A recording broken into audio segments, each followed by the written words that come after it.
మీరు చెప్పారు కదా, ఎదుటి వాళ్ళు నవ్వుతున్నారు అనేటువంటిది వాతావరణంలో జరిగినటువంటిది. అప్పుడు మన కుండలిని శక్తి అనాహతలో దగ్గరకు వస్తుంది. అనాహతలో 2 రకాలు. ఒకటి మనల్ని అధైర్యపరుస్తుంది. At the same time positive ఉంటుంది, నెగెటివ్ ఉంటుంది. నెగెటివ్ మన దరిద్ర ప్రకారం వాడు నవ్వితే అయ్యో మనం ఇంకేం చేయలేము, మన వేస్ట్ ఫెలో అనేటువంటి థాట్స్ వస్తుంది. అందుకు బదులుగా మన కుండలిని శక్తిని ప్రాణశక్తితో ప్రేరేపించినప్పుడు, మనం ప్రేరేపించినప్పుడు, కుండలిని ప్రేరేపించేటప్పుడు బాధ నెగటివ్ వస్తుంది. ఇదే కుండలిని మన ప్రాణశక్తితో మనం ప్రేరేపించేటప్పుడు ధైర్యాన్ని తీసుకుంటాం. ధైర్యాన్ని తీసుకుని దానికి తగినట్టు మనం రియాక్ట్ చేస్తాం. అక్కడ నెగటివ్ ఎనర్జీ మనకి రిజిస్టర్ అవ్వదు, మన సబ్కాన్షియస్ మైండ్ లో రిజిస్టర్ అవ్వదు. అక్కడ మనం గుర్తించాలి మన కుండలి శక్తిని అది ప్రేరేపిస్తుందా లేకపోతే మనం ప్రేరేపిస్తున్నామా అని. బట్ అక్కడ కుండలిని శక్తి అనాహతలో ఉందనేది మొత్తం ఫస్ట్ రిజిస్ట్రేషన్ చేసుకోవాలి. అట్ ద సేమ్ టైం ఆ ప్రాణశక్తిని మనం ప్రేరేపించాలి, కుండలిని ప్రేరేపించకూడదు. కుండలిని ప్రేరేపిస్తే నెగటివ్, మనం ప్రేరేపిస్తే positive. At the same time మనకి ధైర్యం వస్తుంది. వాళ్ళు ఏ సెంటర్ లో ఉన్నారో ఆ సెంటర్ కి పై సెంటర్ కి వెళ్ళి వాళ్ళని దెబ్బ కొట్టగలము, అప్పుడు మనం జయించగలం అనేది నేను అర్థం చేసుకున్నాను సార్. రైట్ వే అండి, రైట్ వే. శైలజ గారు ఒకసారి అంటే ఇప్పుడు ఒకటి ఏంటి అని అంటే ఏ ఎనర్జీ సెంటర్ దగ్గర ఉన్నప్పుడు అది ఎటువంటి ఇన్ఫ్లుయెన్స్ చూపిస్తుంది అనేది చెప్తారండి?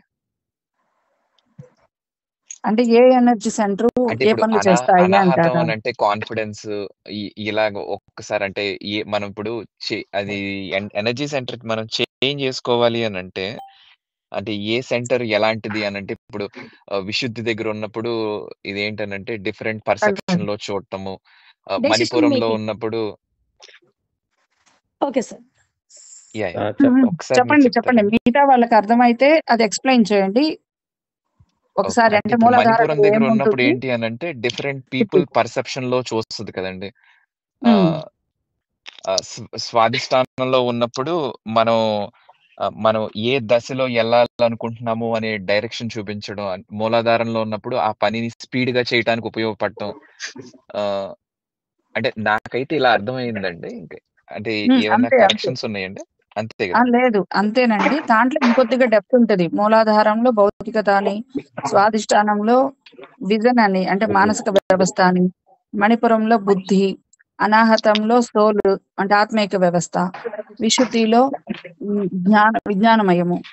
అలా ఉంటాయండి ఒక్కొక్క చక్రానికి ఒక్కొక్క వ్యవస్థ. అంటే ఒక అభిప్రాయం మీకు ముందు ధ్యాన పంచాయతీలో చెప్పినట్టున్నారండి.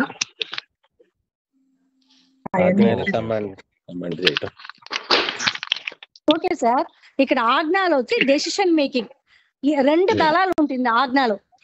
ఇదియా అదియా ఒకటే చూస్ చేస్తుంటుంది. ఒకటి నెగటివ్, ఇంకోటి పాజిటివ్. మంచి వాళ్ళతో ఉంటే మంచి, చెడు వాళ్ళతో ఉంటే చెడు. అందుకు ఎగ్జాంపుల్ మహాభారతంలో కర్ణుడు దుర్యోధనతో ఉన్నప్పుడు ఒక డెసిషన్, ఇంకొకరితో ఉన్నప్పుడు ఇంకొక డెసిషన్ అంటారు కదా. ఆ విధంగా ఏదైనా మనకు సమస్య వస్తే, ఫర్ ఎగ్జాంపుల్ పాకిస్తానే వాళ్ళు మనల్ని అటాక్ చేస్తే వాడికి సమాధానం చెప్పగల వాడిని క్లోజ్ చేయాలి, ఇంకొకసారి మన దగ్గరికి రాకూడదు. ఈ ఆజ్ఞా చక్ర అనలైజ్ చేయదు, అంత ఓపిక ఉండదు, అంత టైం ఉండదు. సో దాని వల్ల ఆజ్ఞా చక్రంలో డెసిషన్ మేకింగ్ 2 దళాలు, ఇదియా అదియా అనేటువంటిది మాత్రమే ఉంటుంది. నెక్స్ట్ విశుద్ధి అంటే అనేక రకాలుగా ఆలోచిస్తుంది, విశ్లేషణ చేస్తుంది. అప్పుడు హౌ టు హ్యాండ్లింగ్ అనేటువంటిది దాన్ని నిర్ణయిస్తుంది విశుద్ధి. ఇంకొకటి ఇప్పుడు మనం ఒక క్లాస్ చెప్పాలి, నేను ఒకటి ఏదైనా చెప్పాలి అనేటప్పుడు విశుద్ధులనే ఉండాలి. ఎందుకంటే ఎదుటి వాళ్ళని అడిగేదానికి కరెక్ట్ సమాధానం ఇవ్వాలి, అంతకంటే వాళ్ళు పైకి వెళ్ళకూడదు, అందులోనే ఆగిపోవాలి. ఇప్పుడు మన గురుగారు కూడా ఏది ప్రిపేర్ అవ్వరు, విశుద్ధినే రెడీ చేసుకుని వస్తారు. ఎందుకంటే మనకి అందరికీ అర్థమయ్యేలాగా చెప్పాలి అంటే విశుద్ధిని కుండలిని చేత ప్రాణశక్తి ద్వారా ప్రేరేపిస్తారు. అది వచ్చి విశుద్ధి. తర్వాత అనాహతలో కూడా 2 రకాలు, నెగటివ్, పాజిటివ్. మనం ప్రేరేపిస్తే ధైర్యంగా ఉంటాం, అది ప్రేరేపిస్తే భయపడతాం. నెక్స్ట్ మణిపూరక అనేటువంటిది ఒక అంశాన్ని అందరి దృక్పథంలో అందరి పర్ఫెక్షన్ లో చూస్తాం. అదే స్వాధిష్టానం అయితే బాహ్య విషయాల్ని ఏకాగ్రతగా చూస్తాం. తర్వాత ఇంకా వచ్చి విజువలైజేషన్ ప్యాటర్న్ ఇమాజినేషన్ మీద ఫోకస్ చేస్తాం స్వాధిష్టానములు అయితే. సో నెక్స్ట్ మూలాధారంలో అయితే పని చేసే విధానాన్ని, అంటే నేను ఎక్కువ కష్టపడాలి, నేను కష్టపడితేనే నాకు ఫలితం, కష్టపడితేనే డబ్బులు నిలుస్తుంది, యాక్షన్ ఓరియంటెడ్ గా ఉంటాం, పని ఓరియంటెడ్ గానే ఉంటాం ఈ మూలాధారంలో అని గురువు గారు చెప్పారు. ఎందుకంటే ఒక్కొక్క స్టేజ్ లో అంటే మూలాధారంలో అంటే నేనే కష్టపడాలి, నేనే పని చేయాలి అనేది. తర్వాత స్వాధిష్టానంలో బాహ్యంలో ఏముందో అది, మణిపూరకంలో అందరి యొక్క పర్ఫెక్షన్ చూస్తుంది, అనాహతలో ఇది అది, విశుద్ధిలో విశ్లేషణ, ఆజ్ఞలో డెసిషన్ మేకింగ్ రెండే. ఈ విధంగా ఒక్కొక్క దానికి ఒక్కొక్క చక్రానికి ఒక్కొక్క నిర్ణయం ఉంటుంది అన్నారు. అప్పుడు మన జీవితంలో మనకు ఏ స్థాయిలో కావాలి, ఎంత కావాలి అనే విధంగా, ఏం కావాలి, ఎలా కావాలి, ఏ స్థాయిలో మనం అట్రాక్ట్ చేయాలి అనేది మనం ఫస్ట్ తెలుసుకోవాలి. అది తెలుసుకున్నప్పుడే ఏ చక్రాన్ని ఎలా యాక్టివేట్ చేయాలి అనేది తెలుస్తుంది. బట్ ఇప్పుడే ఏ చక్రాన్ని ఎలా యాక్టివేట్ చేయాలనేది తెలియదు. కొద్దిగా అనుభవపూర్వకంగానే తెలుస్తుంది. కొన్ని విషయాలు, కొన్ని మాత్రం కరెక్ట్ గా చెప్పగలం, అన్ని చెప్పడం అంటే కష్టం. ఇదే నాకు తెలిసింది. Thank you. ఓకే మేడం, బాగా చెప్పారు. ప్రమీల మేడం మొత్తం చక్కగా బట్టి చక్కగా మొత్తం గురువు గారు చెప్పినట్టు చక్కగా చెప్పుకొచ్చారు. అవును, డీటెయిల్డ్ గా చెప్తున్నారు. బాగున్నదండి. ఫాస్ట్ గానే చదువుతున్నారు. Thank you. అన్న ఈరోజు కుండలిని శక్తి గురించి కదా మొత్తం అంతా క్లాసు. అవునమ్మా. ఎవరైనా చెప్పారా అన్న? కొంచెం నేను లేట్ గా జాయిన్ అయినాను. ఇప్పుడు అదేనమ్మా చెప్తుంది, ఇప్పుడు దాకా అదే చదువుతుంది మేడం గారు, ప్రేమల మేడం గారు అదే చెప్పారు కుండలిని గురించి. ఒక నిమిషం. ఈ కుండలిని శక్తి అనేటువంటిది 3 చోట్ల ఉంటది. మన వెన్నుపూసలో ఉంటుంది, మన అరచేతిలో ఉంటుంది, మన కనుగుడ్లలో ఉంటుంది. సరియా? ఈ కుండలిని శక్తి ప్రతి సెంటర్ కి, అంటే ఈ 6 సెంటర్స్ కి ప్రవహిస్తూనే ఉంటుంది. ఆ ప్రవహించే శక్తిని ప్రాణశక్తితో మనం హ్యాండిల్ చేయాలి. అది హ్యాండిల్ చేస్తే, కుండలిని శక్తి హ్యాండిల్ చేస్తే మనం విపరీతంగా అయిపోతాం.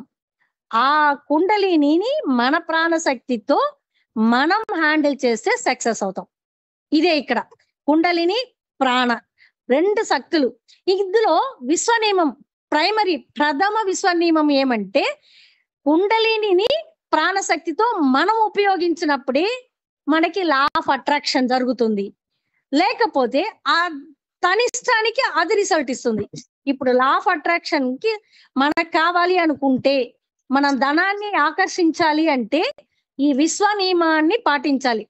అఫర్మేషన్ తో పాటు ఈ విశ్వ నియమాన్ని పాటిస్తేనే మనకి అట్రాక్షన్ అవుతుంది.